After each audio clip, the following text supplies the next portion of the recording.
ఎవరిని ప్రేమిస్తున్నారు? లోకం, ధనం, ఆశలు, ఇష్టాలు.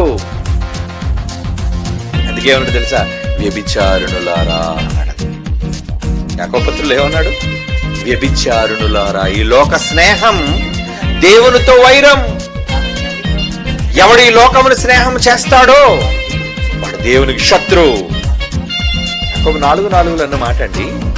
అంటే నా కొడుకు నీ కోసం ప్రాణం పెడితే, నా కొడుకు నిన్ను ప్రేమించి, నువ్వు కళంకమైనా నిన్ను స్వీకరించి తనదానిగా నిన్ను చేసుకుంటే, ఈరోజు నువ్వు ఆ కొడుకు నీకు అక్కర లేకుండా పోయాడు కదా, నీకెవరో కావాల్సి వచ్చింది కదా.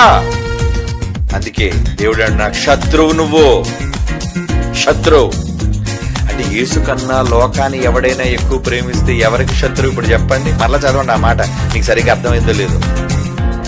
వ్యభిచారుణులారా అంటే ఉన్నవాడిని విడిచిపెట్టి ఎవరితోనో పోయేవారులారా. దేవునితో ఈ లోక స్నేహం, వైరం, గొడవ.